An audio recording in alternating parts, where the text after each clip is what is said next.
"I'm filthy, don't take off my clothes," the giant mail-order bride said. The cowboy pulled back the blanket and froze in shock. Declan Warrenson had fallen in love with his mail-order bride through 37 letters, and today was supposed to be the happiest day of his life. The cowboy had waited on that train platform in Shepherd's Bend, Montana, his heart pounding, ready to finally meet the woman who'd written, "I'm yours, if you'll have me," at the end of every letter. When Marlo Thatcher stepped off that train, nearly 6 feet tall with copper hair and green eyes, Declan thought she was the most beautiful thing he'd ever seen. But something was wrong. His giant bride could barely stand, wrapped in layers of filthy clothes, and when she looked at him, those green eyes held nothing but terror. "I'm sorry," she whispered. "I should have told you the truth."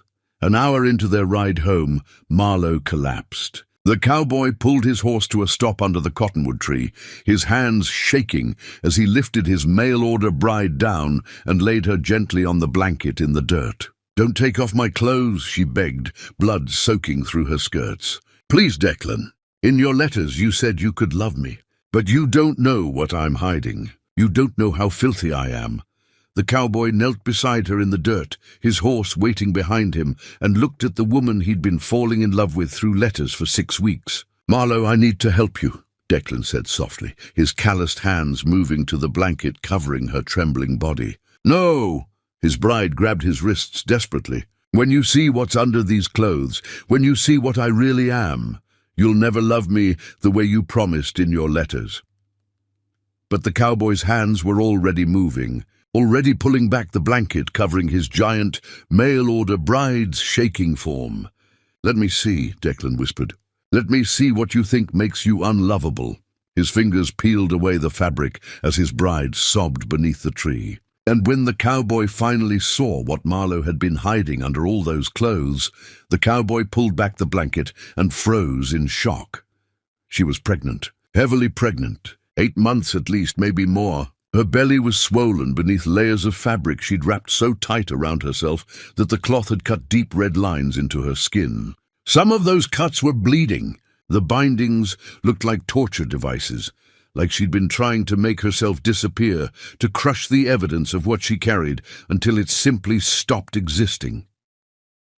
Declan's hands went numb. His vision blurred at the edges. Behind him, his horse nickered softly, the only sound in the sudden terrible silence under that tree. "Now you know," Marlo whispered. Her voice was hollow, dead. "Now you know why I'm filthy." The cowboy couldn't speak, couldn't move. His mind was racing through every letter she'd written, searching for clues he'd missed, signs he should have seen. She'd never mentioned this, not once, not even a hint.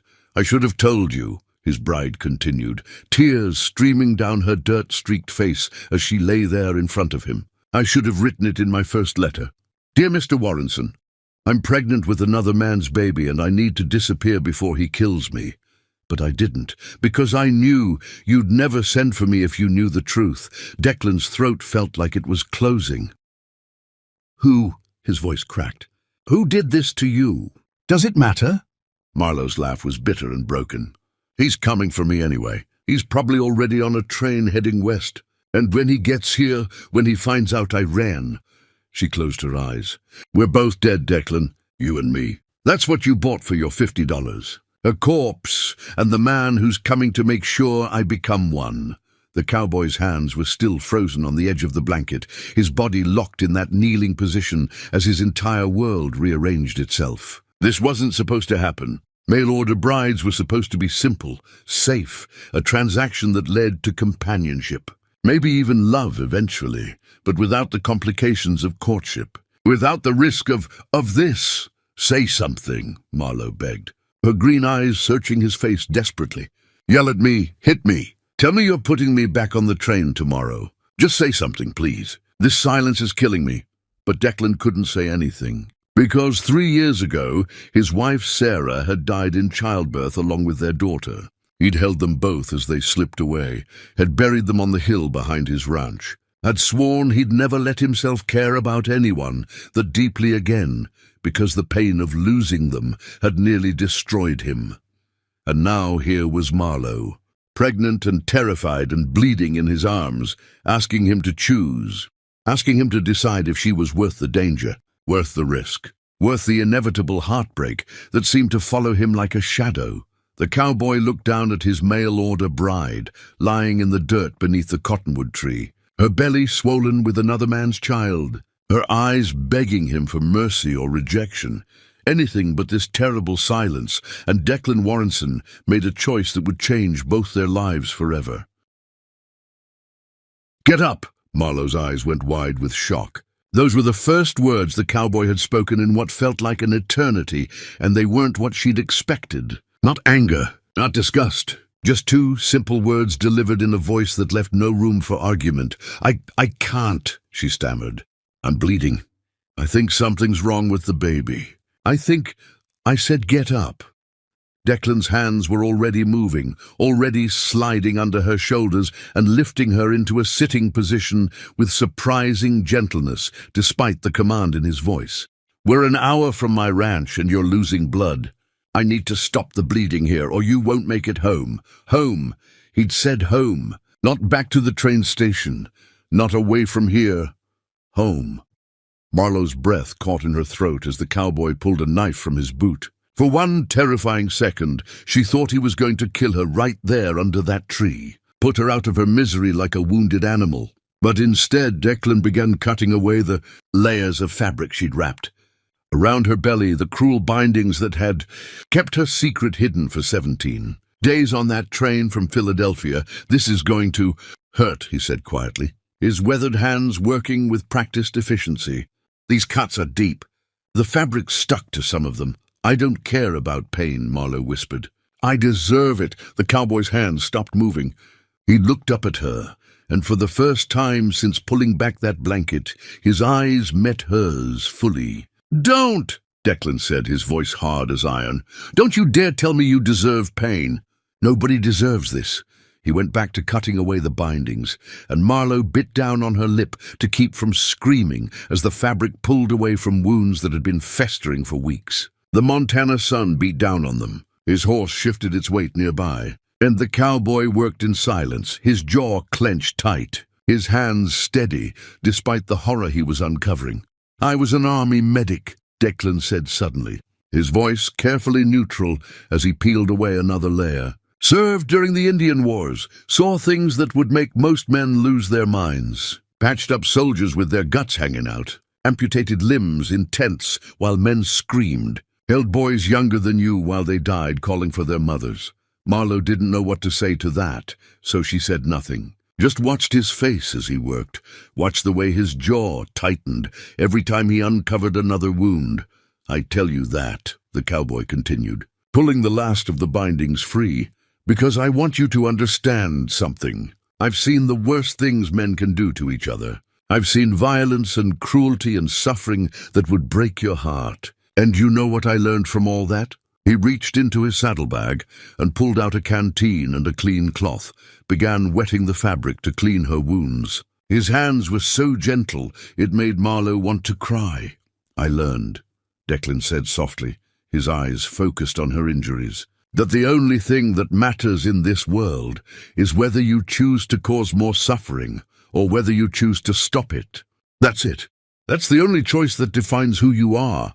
So what are you choosing?" Marlowe's voice came out as barely a whisper. "With me?" The cowboy's hands stilled on her belly, his palm resting gently against the curve where her baby moved beneath the skin. "I'm choosing to stop your suffering," Declan said, looking up at her with eyes that held no judgment, no anger, only a fierce determination that took her breath away. "I'm choosing to keep you safe, and I'm choosing to raise this baby with you if you'll have me." Marlowe stared at him in disbelief. "You don't mean that. You can't mean that. You don't even know what happened to me. You don't know—" "Then tell me," the cowboy interrupted. "Tell me everything while I clean these wounds. Tell me who's coming after you and why. Tell me what I need to know to protect you. Because make no mistake, Marlowe," his eyes blazed with something that looked dangerously close to love, "you're my wife now, and I don't let anyone hurt what's mine." So lying there in the dirt beneath the cottonwood tree, with the cowboy's gentle hands tending her wounds, Marlowe Thatcher began to tell him about Silas Murdoch, about her father's gambling debts, about the night Murdoch came to collect and decided her father's daughter would do just fine as payment, about the assault, about the threat that if she ever told anyone, he'd kill her and everyone she loved, about discovering she was pregnant and knowing that Murdoch would use the baby to trap her forever, a living chain she could never escape. And as she spoke, the cowboy cleaned her wounds, wrapped her belly in clean cloth from his saddlebag, and listened without interruption. His face grew harder with every word, his jaw clenched tighter. His hands moved more gently, as if he could somehow erase her trauma through the tenderness of his touch. When Marlowe finished, when she'd told him everything and was trembling with exhaustion and fear and the vulnerability of being truly seen for the first time in 8 months, Declan Warrenson lifted her into his arms like she weighed nothing at all. "Can you ride?" he asked. "I think so." "Good." He carried her to his horse, settled her in the saddle with infinite care, then swung up behind her. His arms came around her body, protective, strong, solid, and Marlowe felt something she hadn't felt in 8 months. Safe. "What are we going to do?" she asked, as the horse began moving toward his ranch. "When Murdoch comes, and he will come, Declan. He has money and men, and let him come," the cowboy said quietly against her ear. "Let him try to take you.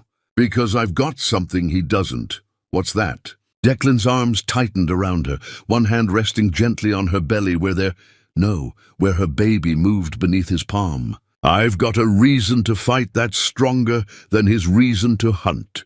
He wants to own you. I want to love you, and love Marlowe." His voice dropped to a fierce whisper.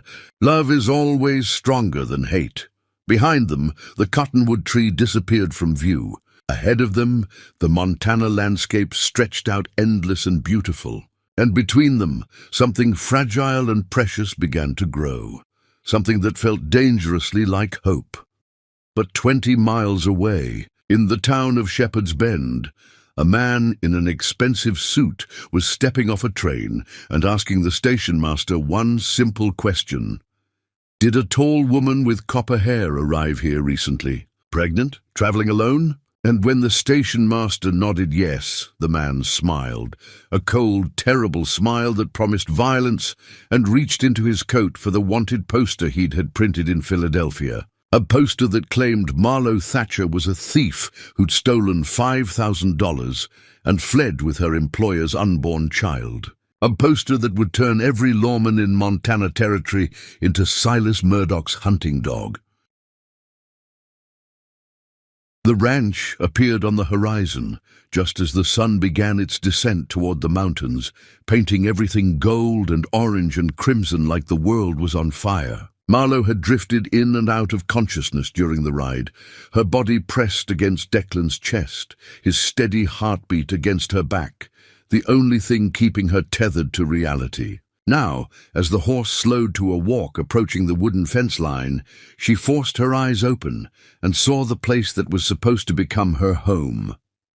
It was smaller than she'd imagined, a modest ranch house with a covered porch, a barn that had seen better days, corrals that needed mending. But it was clean, cared for, the kind of place a man built with his own 2 hands and tended with quiet pride. The kind of place that could be filled with laughter and love if given the chance. "It's not much," Declan said quietly, as if reading her thoughts. "But it's mine. Free and clear. And now it's yours too." Before Marlowe could respond, the front door of the ranch house flew open, and a woman emerged, round and solid and somewhere in her 50s, with dark hair streaked with grey and eyes that missed nothing. She took one look at Marlowe, slumped in the saddle, and her expression shifted from curiosity to alarm to fierce determination in the span of a heartbeat. "Dios mio," the woman breathed, already moving toward them. "Senor Deck, what happened? Is this your bride? Rosa, I need your help." The cowboy was already dismounting, already reaching up to lift Marlowe down with hands that trembled slightly despite their strength. "She's injured, pregnant, been hiding it for weeks and the bindings cut into her skin. I cleaned the wounds, but—" "Say no more," Rosa was already at his side, her weathered hands reaching for Marlowe with the practiced efficiency of someone who'd seen her share of suffering. "Bring her inside.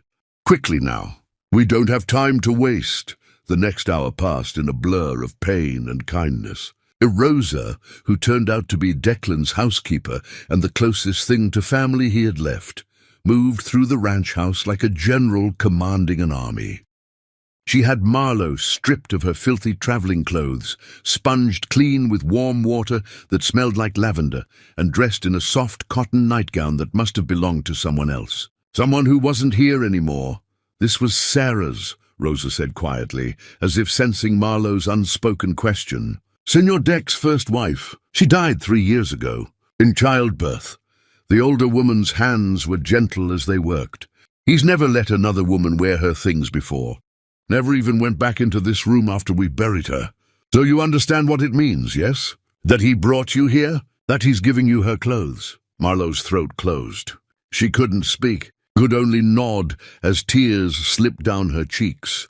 "Good," Rosa said, satisfaction in her voice. "Then you understand that my Declan doesn't do anything halfway. When he chooses to love, he loves with his whole heart. And he's chosen you, Mija, even with all your complications." Her eyes dropped meaningfully to Marlowe's swollen belly. "Especially with your complications." "I don't understand why," Marlowe whispered. "I lied to him. I brought danger to his doorstep. I'm carrying another man's—" "Ah, but that's where you're wrong." Rosa's fingers worked carefully on the bandages, rewrapping the wounds with clean cloth. "You're not carrying another man's child. Not anymore. You're carrying Declan Warrenson's son or daughter now. Because that's how he'll see it from this day forward. That baby will have his name, his protection, his love. And anyone who says different will have to answer to him."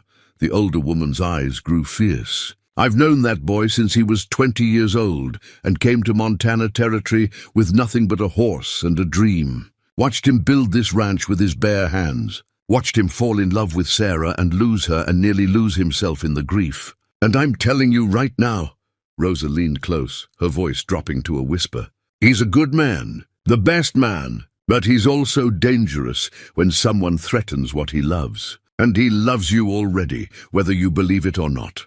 Before Marlowe could respond, Declan appeared in the doorway. He'd cleaned up, changed his shirt, but his eyes still held that same fierce protectiveness she'd seen under the cottonwood tree. "How is she?" "She'll live," Rosa said briskly, gathering up the soiled bandages. "But she needs rest. Real rest, not whatever she's been getting on that train. And food. When's the last time you ate, Mia?" Marlowe tried to remember and couldn't. "I don't know. Days, maybe?" "Days." Rosa's voice dripped with disapproval. "Dios mío. No wonder you collapsed." She turned to Declan. "I'm making soup. You stay with her. Don't let her fall asleep until she's eaten something. And you—" She pointed at Marlowe with a wooden spoon that had appeared from somewhere. "You eat every bite I bring you or you answer to me. Understood?" "Yes, ma'am," Marlowe whispered, and despite everything, despite the terror and the pain and the uncertainty, she felt the ghost of a smile touch her lips. Rosa swept out of the room like a storm cloud, leaving Declan and Marlowe alone for the first time since arriving at the ranch. The cowboy stood in the doorway for a long moment, just looking at her lying in his dead wife's bed, wearing his dead wife's nightgown, and Marlowe couldn't read the expression on his face. "I'm sorry," she said finally, unable to bear the silence. "About your wife. About the baby. Rosa told me. I can sleep somewhere else if this is too—" "No." Declan moved into the room, pulled a chair close to the bed, and sat down like he planned to stay there all night. "This is exactly where you should be. Sarah would have wanted it this way. She always said this room should be filled with life and hope, not grief and memories." He reached out slowly, giving Marlowe time to pull away if she wanted, and took her hand in his. His palm was calloused and rough and warm, and Marlowe realized with a start that she'd never actually touched him before. Not really, not like this, with intention and gentleness, and the weight of everything they'd been through pressing down on both of them. "I need you to understand something," the cowboy said quietly. "When I pulled back that blanket today and saw you were pregnant, my first thought wasn't anger. It wasn't betrayal. You want to know what it was? Marlowe nodded, not trusting her voice.